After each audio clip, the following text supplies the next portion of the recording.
Hi there, welcome to my channel.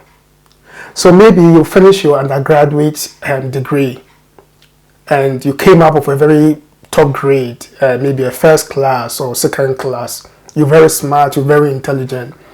You've always had a desire to do your master's or maybe your PhD, but you do not have the means in terms of money to actually pursue that dream. Sometimes it's quite easy to get a scholarship in a world top class university. So in this 3-part video series, I'm going to talk about how you can get a scholarship to actually study in a university like Oxford. I'm using Oxford as an example. However, most of the things I'll say in the video applies to a whole lot of other top universities. And even though I'm focusing on African applicants, whatever I say in this video is also applicable to all international students, whether you're coming from Asia or South America, wherever you're coming from, will also be beneficial. So please stay in tune. So in the 3 video series, what I'll do, the first bit, I'll talk about why you need to choose a world-class university. It's really, really important, like Oxford. And also, I will talk about the preparations that you need to do, even before, or you need to go through before you even apply. The second part of the video, I'll talk about the actual application process, what is required and what you need to do, including deadlines.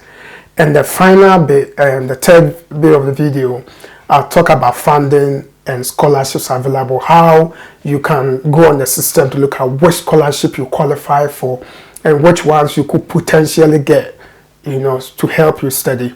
So please stay tuned, and I hope this video is really helpful. If you like it and you think it's been very, very helpful, please like it, share it, comment on it, subscribe to my channel. And if you have any question about the entire application process or anything like that, please just leave your question below and I'll do my best to answer it. Thank you for watching. Welcome back. So in this video, I'm going to talk about why maybe you need to consider Oxford.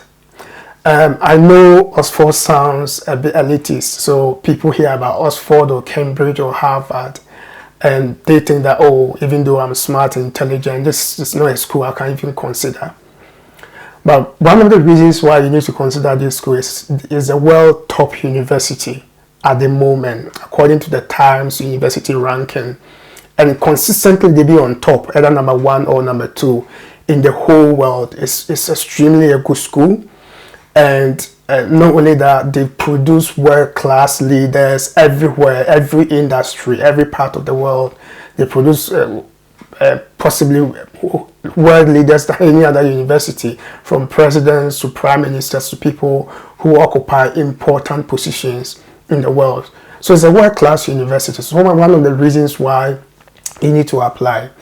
And the second reason is they have one of the best teaching and research facilities in the world. Oxford is known for the academic rigor in terms of teaching students how to be world class in research and doing your work, teaching students about leadership, how they should lead and how they should actually more or less lead an organization or a group or a country. They are really, really good, and their facilities are top notch. So it will be a good opportunity if you want to consider this university.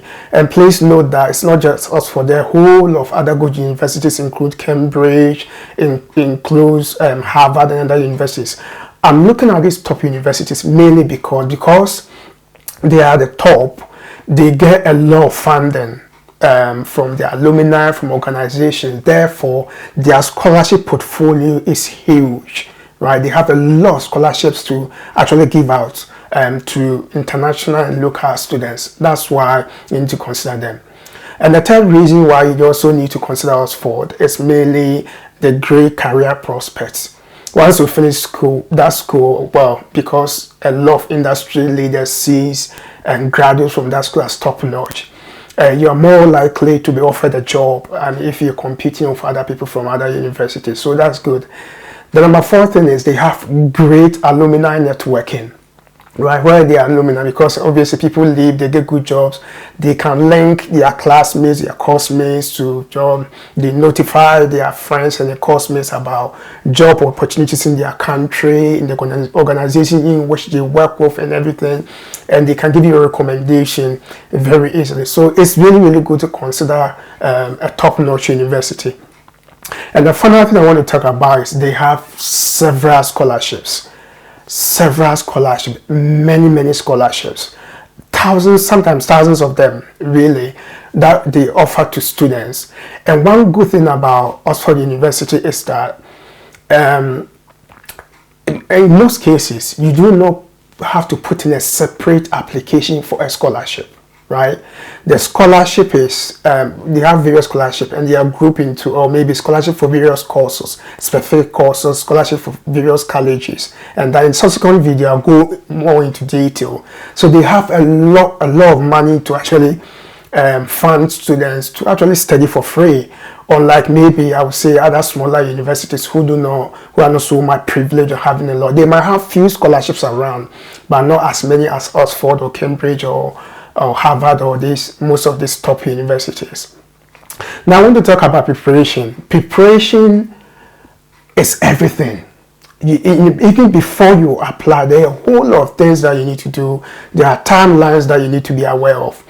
So for those of you who do not know, usually Oxford application portal opens early September every year. And usually for the graduate study, they have two main deadlines. One is the deadline is December. So September to December is the first deadline. So it's a course that we say you need to apply by the end of December. Then everything closes. There are courses that will go for the second deadline around January and February time, right? So wherever course you need to apply to, you need to make sure that you know the timeline so that you are not late. Once the application window closes, you cannot submit your application. There are no ifs or buts here. You won't be allowed to submit your application. So you need to know the timeline so that you can actually, make sure that you do things at the right time. And if you need anything, you gather everything quickly and make sure they are ready before you even start the application process. So even before I go further talk about the preparation, I want to talk about the main timeline. So you need to prepare. Once you prepare, you apply, and then once they offer you admission, they also you wait for offer of scholarship. That's done by around March time, and then they offer you the scholarship. And the next bit as an international student is obviously to apply for a visa, and then obviously you need to travel to the United Kingdom, find your accommodation, and then you begin to do your study. So there's quite a lot for international students. So you need to think a lot about it. Don't wait till it's too late. You begin to do these things. You begin to actually prepare, try to rush to put in an application.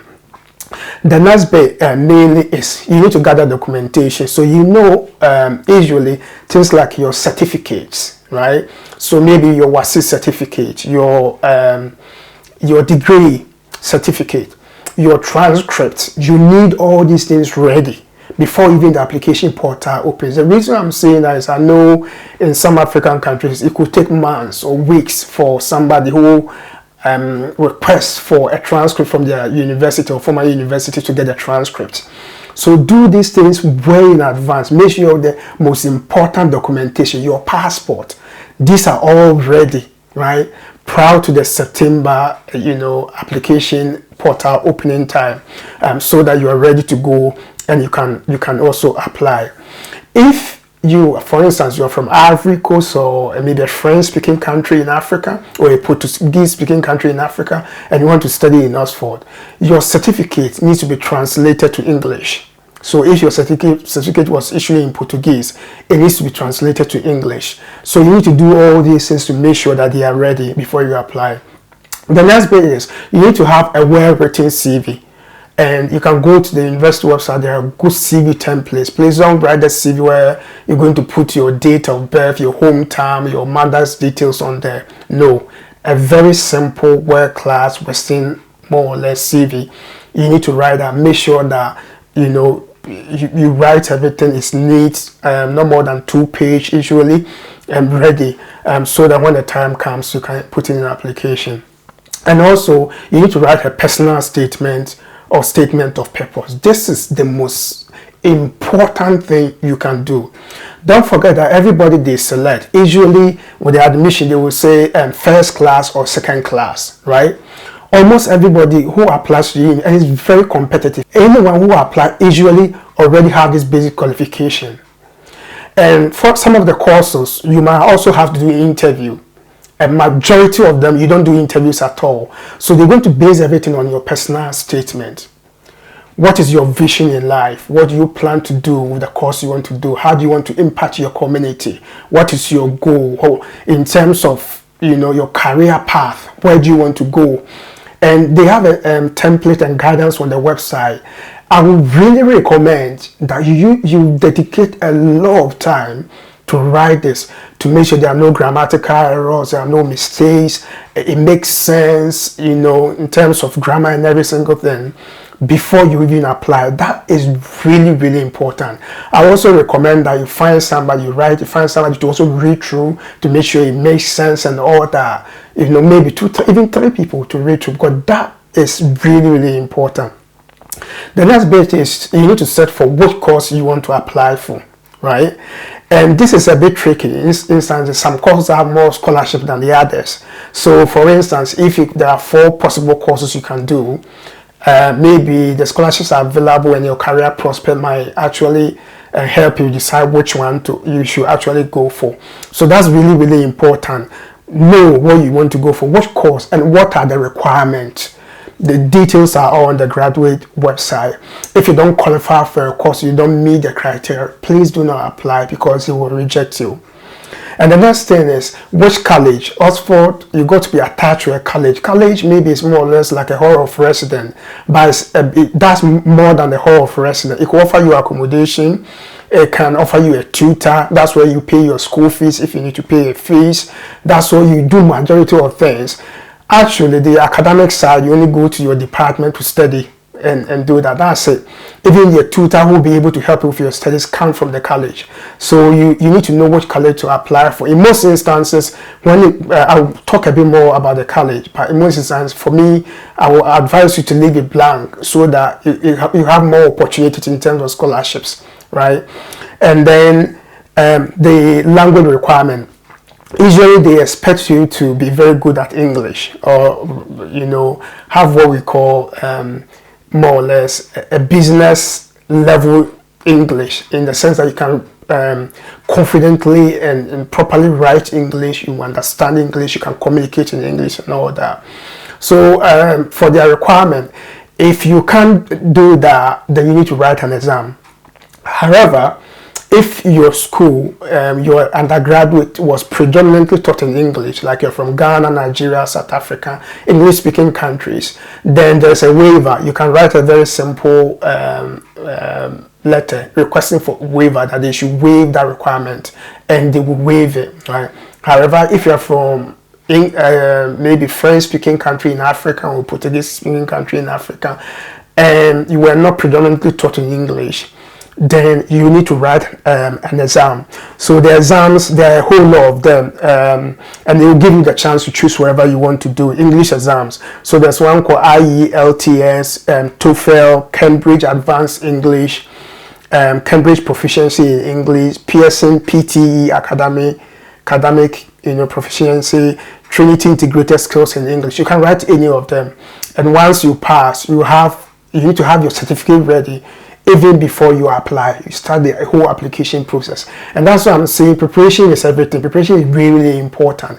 If you know you have to do these things, maybe 6 months or 1 year prior to you applying, you start working on all these requirements and documentation.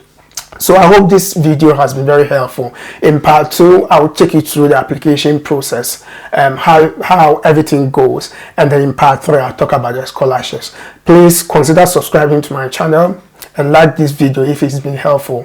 So I'll see you soon next time. Bye bye.